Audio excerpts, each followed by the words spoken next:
오늘 우리들에게 주시는 하나님의 말씀은 예레미야 51장 15절로 19절까지의 말씀입니다.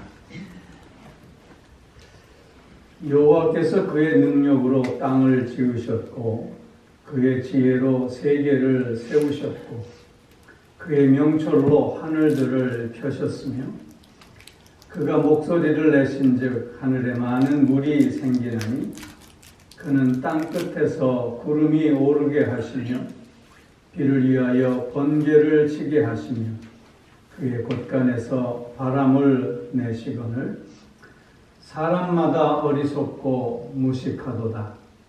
금장색마다 자기가 만든 신상으로 말미암아 수치를 당하나니 이는 그 부어 만든 우상은 거짓이요 그 속에 생기가 없습니다. 그것들은 헛된 것이요 조롱거리이니 징벌하시는 때에 멸망할 것이나 야곱의 분깃은 그와 같지 아니하시니 그가 만물을 지으신 분이요 이스라엘은 그의 소유인 지파라. 그의 이름은 만군의 여호와시니라. 아멘. 오늘 말씀을 의지해서 하나님을 찬양하는 삶 이런 제목으로 말씀을 드립니다. 예레미야는 눈물의 선지자로 알려지고 있습니다. 예레미야가 눈물의 선지자로 불리우게 된 것은 그 유대의 그 멸망하는 그 비극적인 역사와 깊은 관계가 있습니다. 히스기야 왕 때 종교개혁이 일어났습니다. 요시야 왕 때 종교개혁이 일어났습니다. 그런데 그 종교개혁은 끝을 보지 못하고 요시야가 일찍 죽음으로 말미암아 다시 유대는 타락의 시대로 접어들게 되었지요. 예레미야 선지자가 활동했던 시대가 바로 그 시대입니다. 요시야의 종교개혁 때부터 유다가 바벨론으로부터 멸망당할 때까지 약 40여 년 동안 무너져가는, 죽어가는 그 나라와 민족의 혼을 깨워보겠다. 가진 핍박과 또 소려움을 견디며 눈물로 백성들에게 하나님의 말씀을 증거하며 호소했던 것이지요. 그런 시대의 그 아픔 속에서 예레미야는 그 조국의 멸망당함의 모습을 친히 목도하게 되었고 사랑했던 예루살렘 성전이 무너지는 것을 또 볼 수밖에 없었고 히스기야 자꾸 왜 히스기야라고 그러는 거예요? 시드기야 왕은 유대 마지막 왕이잖아요. 그런데 바벨론에 붙잡혀서 두 눈을 뽑히고 유다 백성들은 거의 대부분 바벨론으로 포로로 잡혀가는 비극적인 상황을 예레미야는 경험하면서 정말 눈물로 세월을 보냈던 그런 선지자였지요. 사회가 혼란스럽고 특별히 하나님의 백성으로서 유다는 그 본질을 잃어가고 있을 그때에 사람들이 듣고 싶어하는 말을 하는 것과 사람들이 반드시 들어야 할 말을 하는 것 중에 어느 것이 더 안전하고 어느 것이 더 백성들로부터 인기와 호응을 받을 수 있었겠는지. 당연히 듣고 싶은 말을 하는 것 아니겠어요.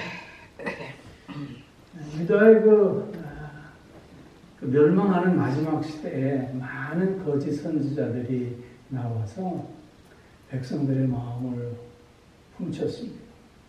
그리고는 더욱더 타락에 이르고 죄악의 길로, 멸망의 길로 가게끔 만들었다는 것이죠. 이에 반해서 예레미야 선지자는 그 당시 백성들이 들어야 할 그 말을 문물로 전하곤 한 선지자였던 것이죠.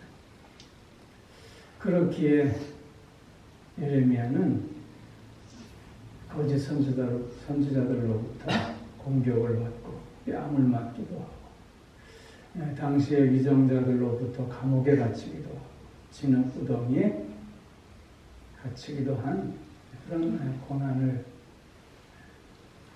겪곤 했습니다. 예레미야가 전했던 하나님의 그 당시 백성들이 들어야만 했던 말씀은 하나님께로 너희가 돌아서지 않으면 하나님의 심판이 곧 있을 거라는 것이었습니다. 바벨론의 공격으로부터 이스라엘이 이제 망할 텐데, 유다가 망할 텐데, 그 바벨론에 항복하는 것이 오히려 너희가 더 참담한 비극적인 그 아픔을 덜하게 될 것이다. 이렇게 예언을 하곤 했었죠. 그런데 이런 예레미야의 예언의 말씀은 그 당시 백성들의 귀에는 마치 반역자의 말처럼 들렸습니다. 배반자의 말처럼 들렸던 것이죠.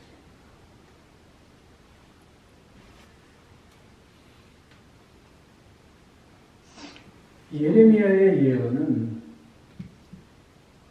어쩔 수 없이 하나님의 심판의 메시지를 전하는 것이 될 수밖에 없었습니다. 왜냐하면 그 시대가 그만큼 죄악으로 나아갔기 때문이었던 것이죠. 예레미야서를 읽어보면 대부분이 그 하나님의 심판에 대한 메시지지만, 그러나 그 사이사이에 하나님의 회복의 약속의 말씀들도 강조되고 있음을 보게 됩니다.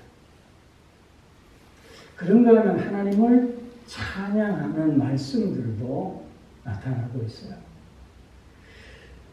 오늘 본문의 말씀도 그 유다를 멸망시킨 바벨론에 대한 하나님의 심판을 예언해 주는 말씀입니다. 근데 그런 말씀 속에서 우리가 함께 읽은 본문 말씀은 그런 하나님을 찬양하고 있는 내용인 것이죠. 세상을 심판하시는 하나님에 대한 찬양을 예레미야는 강조해주고 있는 것입니다. 특별히 오늘 본문 말씀을 통해서 살펴보면 왜 예레미야는 우리가 하나님을 찬양해야 하는가에 대한 그 이유를 분명히 우리에게 가르쳐 주고 있습니다. 우리가 하나님을 찬양해야만 하는 그 첫 번째 이유는 하나님은 창조주 하나님이시기 때문이라는 것이죠. 하나님은 우리를 지으신 창조주고 우리는 그의 피조물인 것입니다. 하나님은 이 우주 만물을 창조하시고 그 우주 만물을 관리하시고 다스리시는 하나님이십니다. 이런 창조주 하나님이라고 하는 이 의미 가운데는 가장 먼저 실제 하시는 하나님이라는 뜻이 담겨져 있습니다. 어떤 사람은 말하기를 신은 인간의 필요에 의해 만들어졌다 그렇게 얘기합니다. 아마 우상에 대해서는 그렇게 얘기하는 것이 맞을 것입니다. 그러나 하나님에게는 맞지 않습니다. 하나님은 실제 하시는 하나님이시기 때문인 것이죠. 우리는 하나님이 실제하심을 늘 바라보고 있지 않습니까?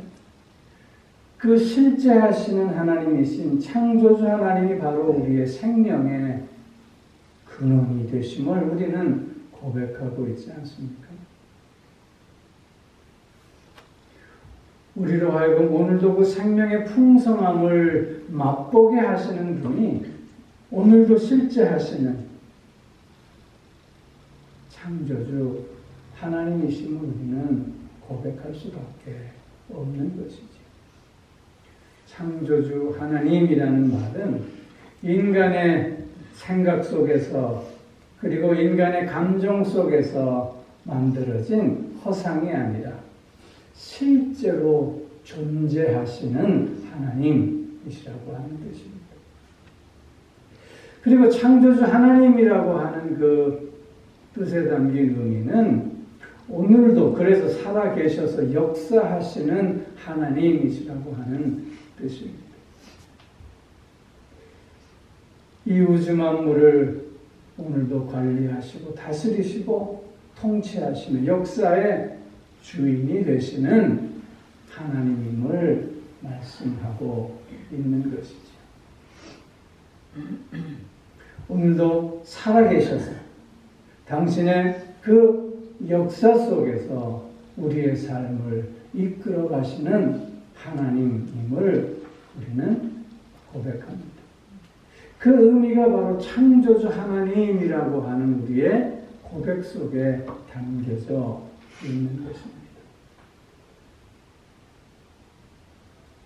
그런가 하면 창조주 하나님이라고 하는 말 속에는 영원하신 하나님이라고 하는 뜻도 있습니다.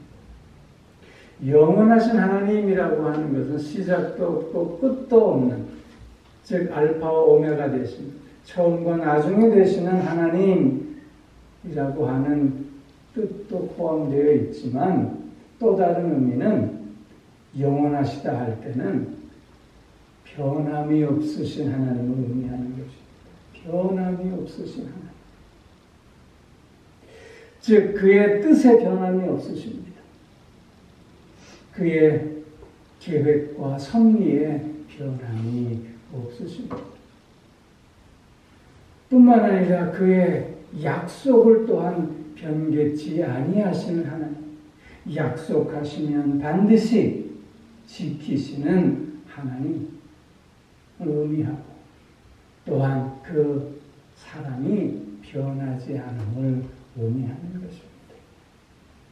하나님이 우리를 사랑하시겠다 작정하셨기에 그래서 오늘도 우리는 그 하나님의 사랑 가운데 살고 있는 것이죠.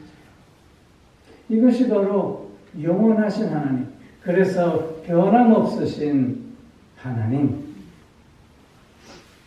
그래서 창조주 하나님임을 우리가 고백하고 있는 것이죠. 그런가 하면 창조주 하나님이라고 하는 뜻은 그냥 만물을 창조하시고 나는 여기서 됐다. 그리고 그 다음부터는 너희들이 알아서 해라. 라고 하는 이실론적인 하나님이 아니라 우리와 오늘도 함께 하시는 하나님이라고 하는 뜻입니다. 오늘도 우리와 함께 하셔서 우리가 가야 할 길을 깨닫게 하시고 우리가 걸어야 할 그 길을 친히 주장하시고 인도하여 주시며 우리가 맺어야 할 열매들을 아름답게 맺을 수 있도록 함께 해주시는 하나님이라고 하는 뜻입니다. 창조주 하나님이시기에 그래서 우리는 그 하나님께 찬양을 올려드려야만 하는 것이고 그것이 우리의 의무이자 특권일 수밖에 없다고 하는 것입니다. 오늘 15절 16절에서 보면 하나님께서 그 능력으로 땅을 지으셨습니다. 그 지혜로 세계를 세우셨고 그의 명철로 하늘을 펴셨습니다. 또한 그 목소리를 내신즉 많은 물이 생겨났고 땅 끝에서 구름이 오르게 하셔 비를 위하여 번개를 내시고 여기 곳간을 열어 바람을 내주셨다. 하나님께서 창조하시고 하나님이 창조하신 그것들을 오늘 이렇게 운영하시며 다스리시며 또한 이 세계와 역사 속에서 간섭하고 계심을 오늘 본문은 주장하고 있는 것입니다. 시편 기자는 그래서 호흡이 있는 자마다 여호와를 찬양하라고 노래하고 있는 것이죠.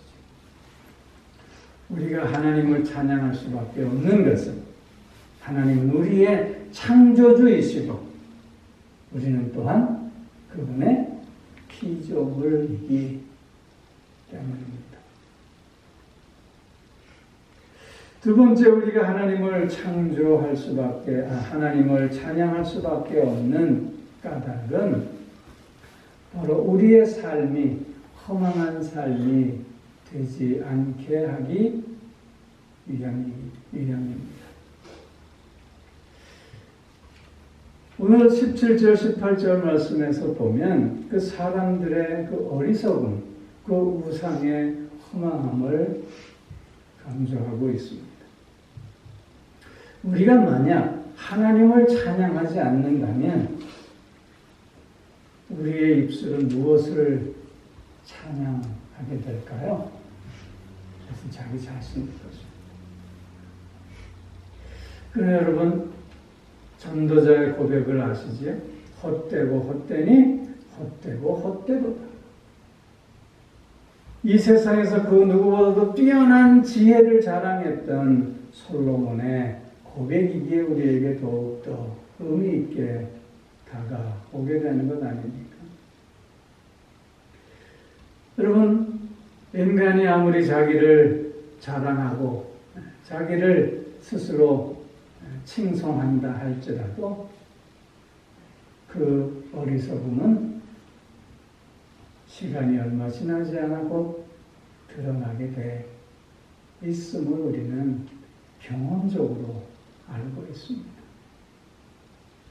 아무리 이 세상에서 위대한 인물이라 할지라도 그러나 그가 완벽하지 않은 누가 꼭 말해주지 않아도 우리는 다 깨닫고 있지 않습니까? 하나님을 찬양하지 않는다면 자신을 찬양하고 사람을 찬양할 수밖에 없는 삶이 되고야 말 텐데 그 삶은 곧 허망한 삶이 될 뿐이라고 하는 것입니다. 우리가 스스로를 찬양하지 않는다면 하나님을 찬양하지 않는 자들은 우상을 찬양할 수밖에 없을 것입니다. 여러분, 우상이라는 것이 무엇입니까? 우상은 탐심이라고 했어요. 탐심은 우상숭배다. 그 말은 무슨 뜻이냐면 우상은 인간이 자신의 욕심을 채우기 위해서 만들어낸 그 욕심을 채우기 위한 수단에 불과하다는 뜻입니다. 이 세상의 부와 명예와 권력을 원하는 많은 사람들이 우상 앞에 찾아가 절하고 소원을 빕니다. 그러나 그것이 무슨 의미가 있겠느냐 하는 것입니다. 왜냐하면 그 우상은 생명이 없다고 오늘 17절, 18절에서 말씀하고 있습니다. 그런 자는 수치를 당할 수밖에 없노라고 그렇게 얘기하고 있습니다. 여러분, 무당에게는 불가능이 있습니까? 없습니까? 우리가 무당을 찾아가면 내가 원하는 것 안 된다고 하는 무당은 하나도 없어요. 다 된대요. 그런데 문제는 복채가 많이 든다는 것뿐입니다. 다 된대. 뭐가 된다는 거예요? 자기 마음의 욕심, 자기의 뜻 다 이루어질 수 있다는 거예요. 그게 우상이에요. 그래서 탐심은 곧 우상 숭배라 성경은 정의해주고 있는 것이에요.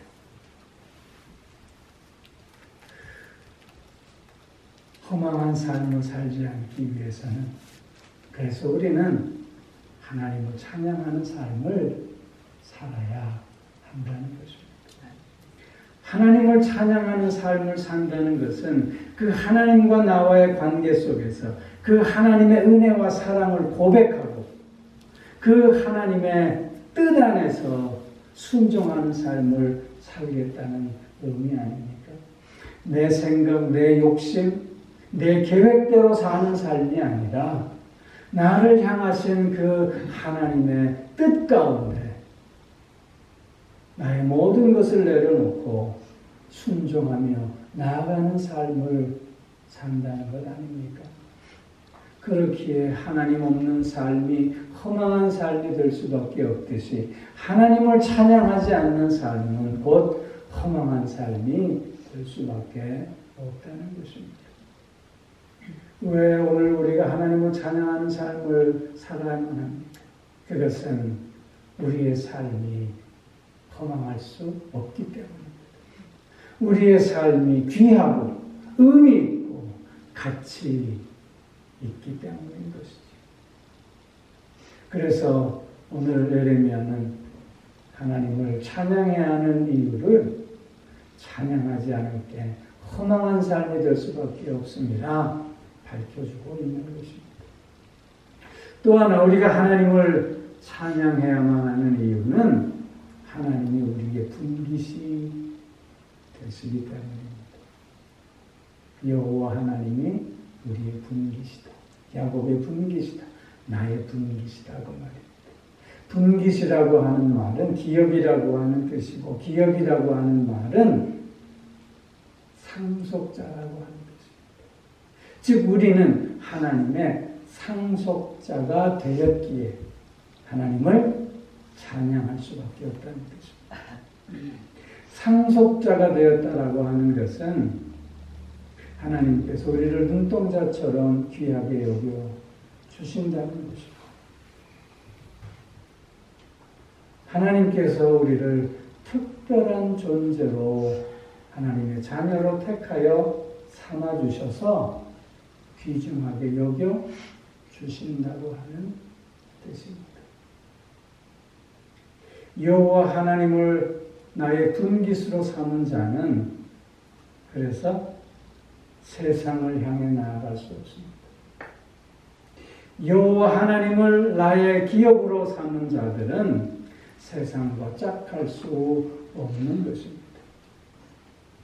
하나님을 분깃으로 삼고 또한 세상도 분깃으로 삼을 수는 없는 것이기 때문인 것이죠. 너희는 무엇을 먹을까? 무엇을 마실까? 무엇을 입을까? 걱정하지 마라. 근심하지 마라. 이런 모든 것들은 이방인들이 하는 것이다. 너희의 천부이신 하나님께서는 너희가 필요한 모든 것을 알고 계신다. 그렇기에 너희는 먼저 그의 나라와 그의 의를 구하라. 그리하면 내가 이 모든 것을 너희에게 더하시리라. 이 모든 것을 더하신다는 것이 무엇입니까? 우리가 필요한 모든 것을 하나님은 이미 아시기에 하나님의 합당한 때에 그것들을 허락하여 주신다고 하는 것입니다. 그렇기에 우리는 여호와 하나님을 상속자로 삼은 자들이기에 우리는 세상과 구별된 삶을 살 수 있게 되는 것입니다. 하나님을 믿고 하나님을 의지하며 하나님의 뜻대로 순종하는 삶을 살겠다고 결단하며 나아가는 많은 사람들이 하나님만을 분깃으로 삼고 살지는 못하는 것 같아 안타깝습니다. 세상이 주는 달콤함이 너무 매력적입니다. 세상이 주는 짧은 쾌락이 우리의 눈길을 사로잡곤 합니다. 그러나 우리는 깨어있어 무엇이 더욱 소중하고 무엇이 우선인가를 늘 결단할 수 있어야 할 줄로 믿습니다. 왜냐하면 우리는 하나님을 소유한 자들이기 때문입니다. 하나님을 상속하는 자들이기 때문인 것입니다. 특별히 오늘 하나님이 우리의 분기시다라고 하는 그 말의 또 다른 의미는 하나님도 우리를 당신의 분기수로 삼아주신다고 하는 뜻이 있습니다. 즉 하나님도 우리를 당신의 특별한 소유로 삼으셔서 우리에게 은혜와 복을 더하여 주신다고 하는 뜻입니다. 그렇기에 하나님과 우리의 관계 속에서는 토사구팽이라는 말이 있을 수 없습니다. 하나님은 우리를 쓰시다가 가치가 없으면 내어 버리시는 분이 아니라 하나님은 매일매일 우리와 함께 하시며 나의 분깃이라 여겨주시는 가운데 나를 날마다 새롭게 하시고 그래서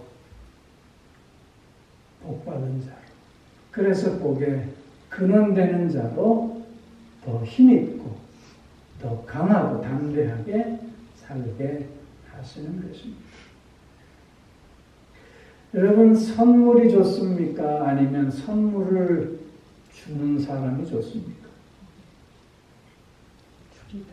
둘 다. 우리는 선물에 현혹당하는 경우들이 상당히 있는 것 같아요. 그러나 선물보다는 선물을 주는 자가 더 소중합니다. 우리는 하나님의 선물을 바라보는 자가 아니라 선물을 주시는 하나님을 소유한 자들입니다. 그렇기에 하나님을 소유한 자들이기에 우리는 세상에서 보면 아무것도 가진 것이 없어 보이지만 그러나 모든 것을 가진 자들인 것입니다. 모든 것을 가진 자들임을 고백하는 우리들이기에 우리는 오늘도 하나님을 찬양하는 삶을 살 수 있게 되는 것입니다. 우리와 우리의 처지와 형편에 따라 우리가 하나님을 찬양하고 하나님을 또한 원망하는 것이 아니라 우리와의 처지와 형편까지도 다 주장하시고 다스리시며 오늘도 함께 하시는 그 하나님이심을 알기에 어떤 어려움과 고난 속에서도 하나님을 찬송하게 되는 것이지. 그 삶에 하나님은 의미를 더하고 가치를 더해 주시며 또한 하나님의 아름다움을 더하여 주시는 것 아니겠습니까? 밤하늘에 빛나는 수많은 별들을 보십시오. 다 저마다 아름다움이 있지 않습니까? 그 아름다움처럼 하나님은 우리 한 사람 한 사람에게 하나님의 아름다움을 심어 주신 것입니다.